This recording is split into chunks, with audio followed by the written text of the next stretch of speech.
Your brain consumes 20% of your body's entire glucose supply on a normal day.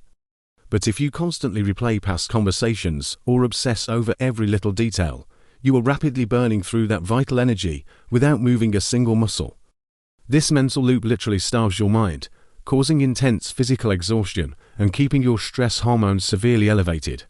Shockingly, 73% of young adults are trapped in this exact exhausting cycle right now.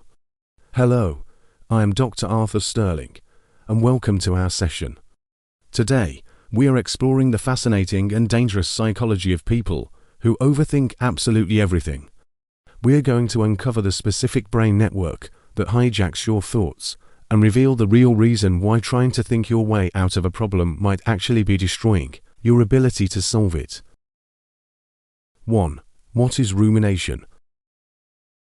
There is a massive difference between solving a problem and punishing yourself with one. Productive problem solving is linear and forward-moving. You identify an obstacle, gather information, create a step-by-step plan, and take definitive action. The situation gets resolved, and your mind moves on. But rumination is entirely different. Rumination is like stepping on the gas pedal of a car that is stuck in deep mud. The wheels spin furiously, the engine screams, you burn through all your fuel, but you do not move a single inch. You just dig yourself into a much deeper, darker hole. At its core, rumination is a repetitive, negative psychological loop. It is actually your brain's evolutionary protective strategy gone horribly wrong. Thousands of years ago, dwelling on a painful mistake, like choosing a dangerous hunting trail, helped our ancestors survive. The brain learned that analyzing past threats keeps you alive. Today, your brain still thinks that by obsessing over a perceived social threat, it is keeping you safe.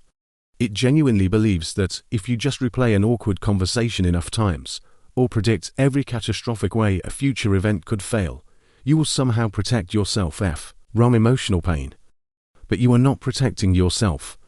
You are simply marinating in distress. So, who is most susceptible to this trap? A comprehensive 2003 study from the University of Michigan highlighted fascinating demographic divides. While we know young adults are heavily impacted, this burden thankfully decreases with time. Only 20% of older adults, specifically those aged 65 to 75, consider themselves overthinkers. The study also revealed a clear gender divide. 57% of women are classified as overthinkers, compared to 43% of men. This often stems from societal conditioning, where women are traditionally taught to internalize stress and meticulously analyze their relationships, feeding right into that spinny, mental cycle. This repetitive loop is not just a quirky personality trait. It is highly destructive. According to 2025 psychological research, this specific cycle of repetitive negative thought is strongly associated with the rapid onset of clinical anxiety, deep depression, and profound emotional exhaustion. You feel like you are doing important mental work, but you are really just tearing down your own psychological immune system. The real question is, what exactly is happening inside your skull when this toxic cycle takes over? 2. The default mode network. Close your eyes and do absolutely nothing for 10 seconds. You might think your brain is resting, but neurological scans reveal a massive explosion of electrical activity. The moment you stop focusing on an external task, your brain flips a switch and activates something called the default mode network. Think of this network as your mind's screensaver. In a healthy brain, it is supposed to run quietly in the background, allowing you to daydream, process memories, and recharge your mental batteries. But if you are an overthinker, this screensaver is actually a destructive virus. A fascinating 2023 study published in Social Cognitive and Affective Neuroscience found that rumination is directly linked to severe overactivity in the default mode network. Instead of resting, this network goes into overdrive, completely hijacking a specific region called the medial prefrontal cortex. This region is essentially the central identity center of your brain. It processes information about who you are and your place in the world. When the default mode network is hyperactive, it forces this identity center to process negative information on an endless, agonizing loop. This is exactly why a simple mistake, like sending an email with a minor typo, stops being a small error and instantly becomes a devastating critique of your entire professional competence.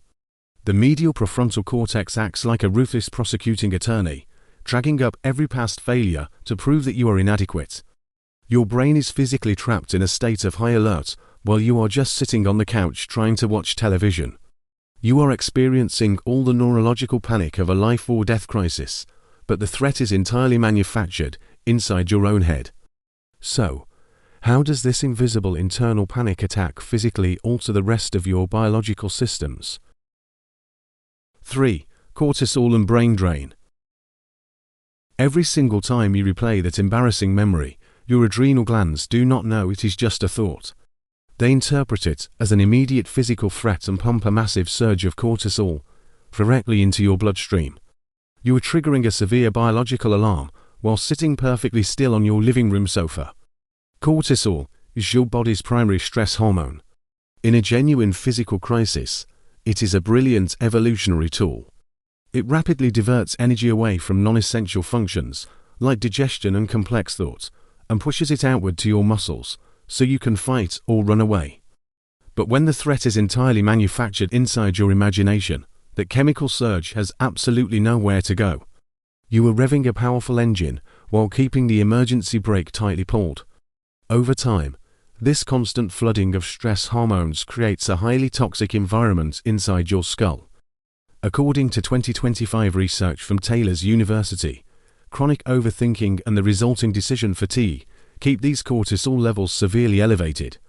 This chronic biological stress physically impairs the prefrontal cortex, which is the higher-level logical reasoning center of your brain. This creates a remarkably cruel neurological paradox.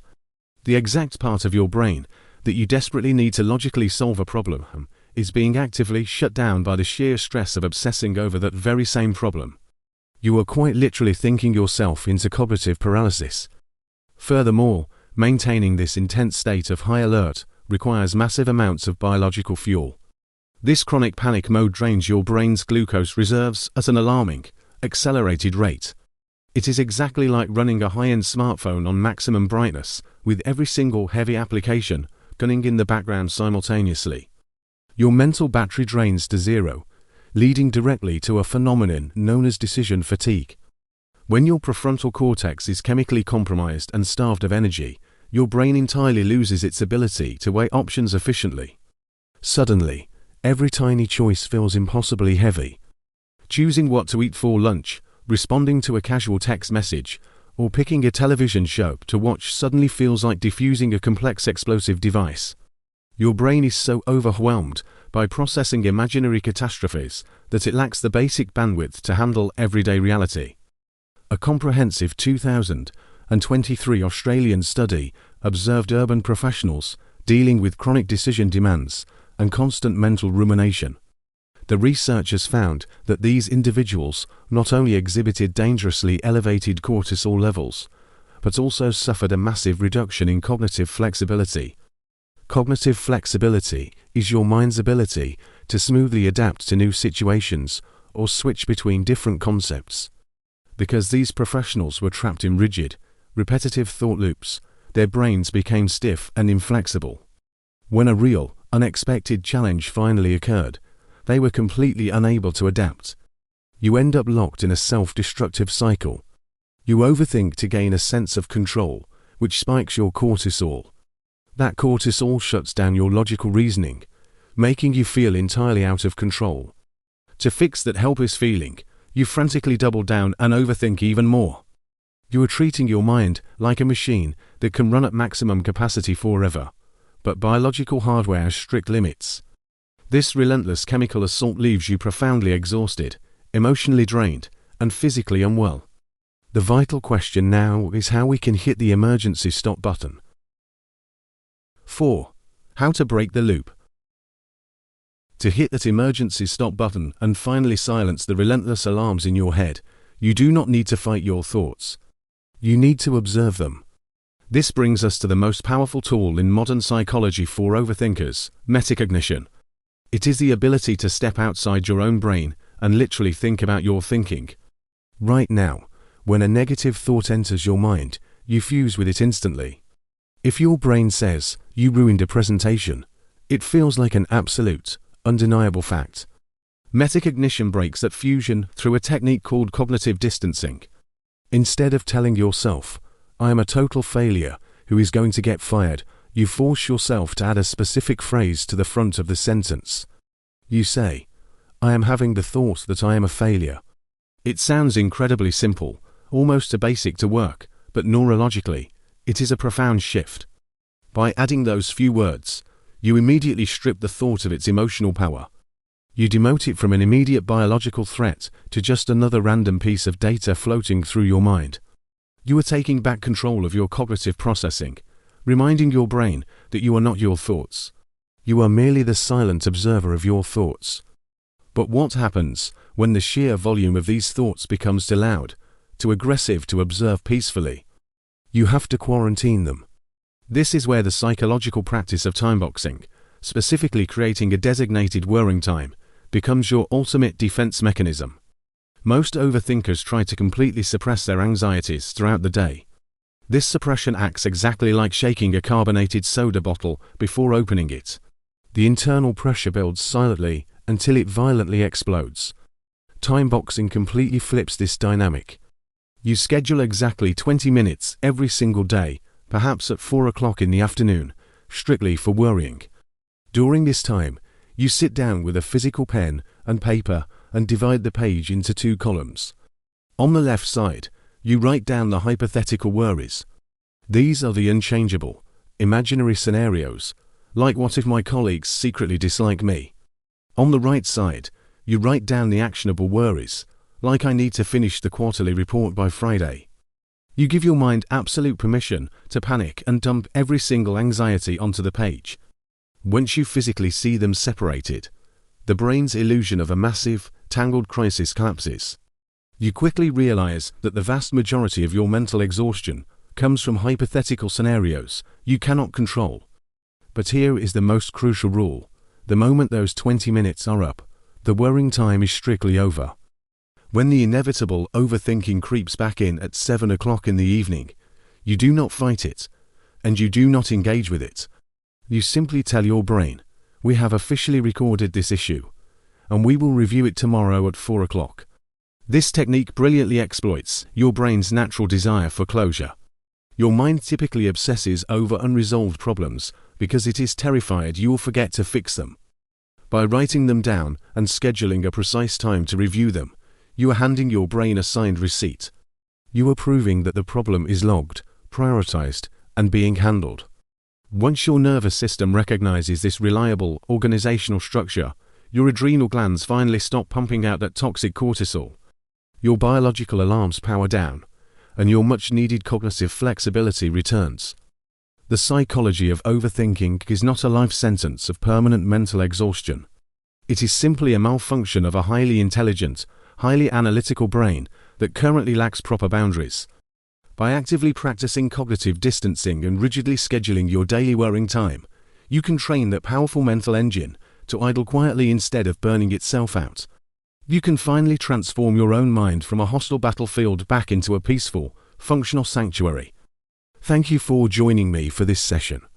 If this video helped you understand the chaos inside your own head, prescribe yourself a quick click on that like button and subscribe for more psychological deep dives.